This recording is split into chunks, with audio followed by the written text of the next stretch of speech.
তোমার সঙ্গে প্রাণে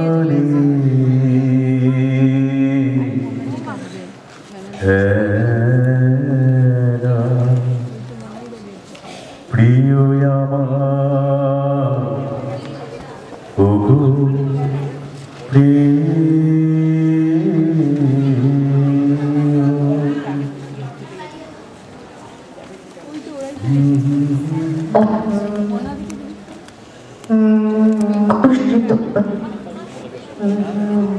অন্তর তরভে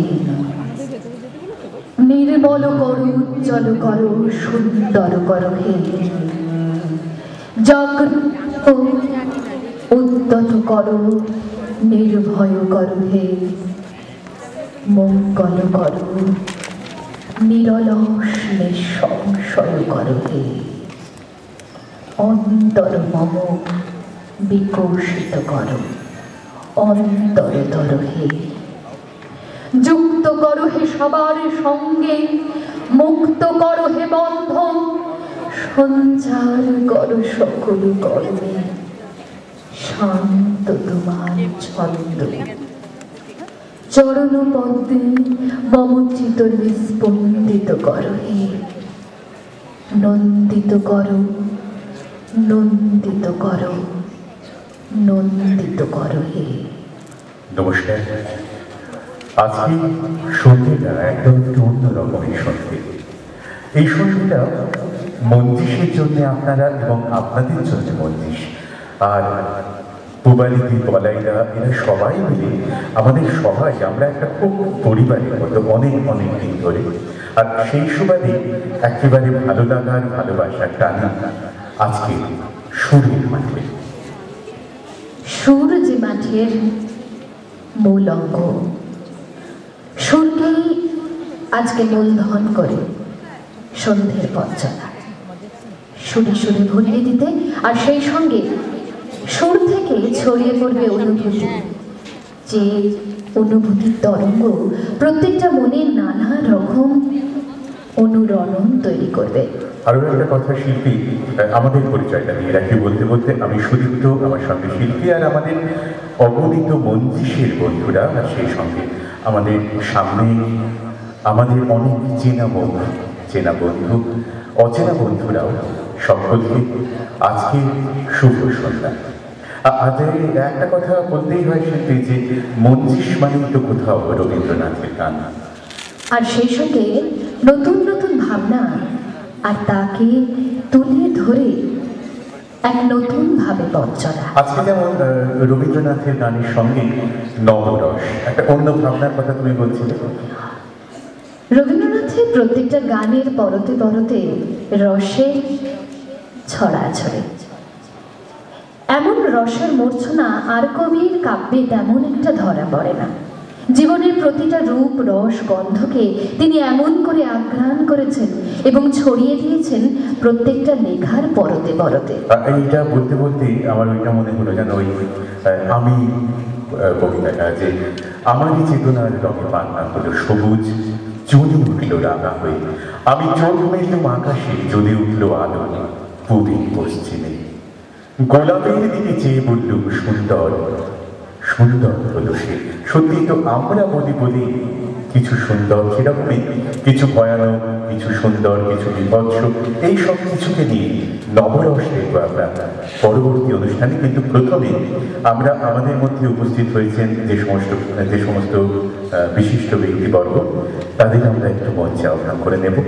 প্রথমে আমরা মঞ্চে ডেকে নেব শ্রদ্ধেয় প্রদীপ মজুমদার মহাশয়কে, পৌর পরিষদ সদস্য, ক্রীড়া ও যুব কল্যাণ দপ্তরের শ্রদ্ধেয় প্রদীপ মজুমদার মহাশয়, তাকে আমি মঞ্চে আহ্বান করব। এবং মঞ্চে আহ্বান করবো অবশ্যই আপনাদের উষ্ণ করতালির মধ্যে দিয়ে। প্রদীপ,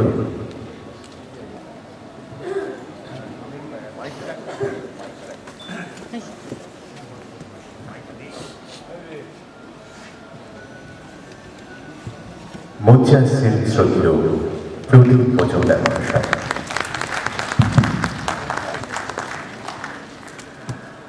আমরা আমাদের মধ্যে পেয়েছি শ্রদ্ধেয় প্রবীর পাল মহাশয়, পৌর পরিষদ সদস্য প্রবীর বাবুকেও আমরা মঞ্চে ডেকে নেব।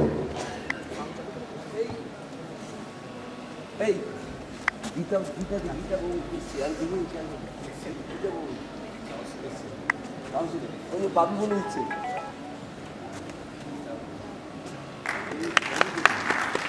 মঞ্চে ডেকে নেব শ্রীমতী গীতা ভৌমিককে। তিনি পৌর প্রতিনিধি। আপনাদের উষ্ণ করতালি আজকের এই শীতের সন্ধ্যাটাকে আর একটু উষ্ণতর করুক। জোরদার করতালি কি হবে না? গীতা ভৌমিক কিন্তু আমাদের নিজেদের পরিবারের অনুষ্ঠান, মঞ্চিসের অনুষ্ঠানে আমরা ঘন করতালি দেবো এবং খুব আনন্দ করবো আজকের সন্ধ্যাটা। আসলে শ্রদ্ধেয়া শ্রীমতী গীতা ভৌমিক সুমন্ত্রী। আসলে যে কোনো অনুষ্ঠানে একটা ভারী ব্যাপার থাকে। মঞ্চিসের অনুষ্ঠান মানে আমাদের সকলের নিজের পরিবারের অনুষ্ঠান। সেখানে আমরা সবাই মিলে একটু গল্প করবো, একটু মজা করবো। আর আজকের অনুষ্ঠানে আমরা নবরস দেখবো। সেটাও একটু আগে শিল্পী বলছিলই যে নানা ধরনের রস, নানা কথা, রবীন্দ্রসঙ্গীত এবং নবরস, এবং সঙ্গে পূবালী বেদান্ত আছেন। আরেকটা কথা বলি রাখি, মায়া সভ্যতার হয়তো আর বিবর্তনের কি ইতিহাস জানা যাবে না, কারণ তাদের যে দিনপঞ্জি তা কিন্তু সমাপ্ত। এ এক নতুন পৃথিবী। রবীন্দ্রনাথ তার প্রত্যেকটি লেখার পরতে মায়াকে আর বস্তুবাদ আর পৃথিবীর প্রত্যেকটা চেতনাকে এত সুন্দর করে ধরেছেন। আশা করি এই সন্ধ্যেতে নৃত্য, গীত আর অভিনয়ে এক অপূর্ব ভাবনা আমরা আজকে দেখব। মঞ্চিস তো সারা বিশ্ব জুড়ে ছড়িয়ে দিচ্ছে রবীন্দ্র ভাবনা, নতুন করে নতুন চেতনা। আজকে আরো একবার তার সাক্ষী হবার বেলা। আমরা প্রথমেই আমাদের সঙ্গে উপস্থিত হয়েছে মাননীয় শ্রী প্রদীপ মজুমদার মহাশয়। তাকে আমরা পুষ্পস্তবক দিয়ে বরণ করে নেব। মঞ্চ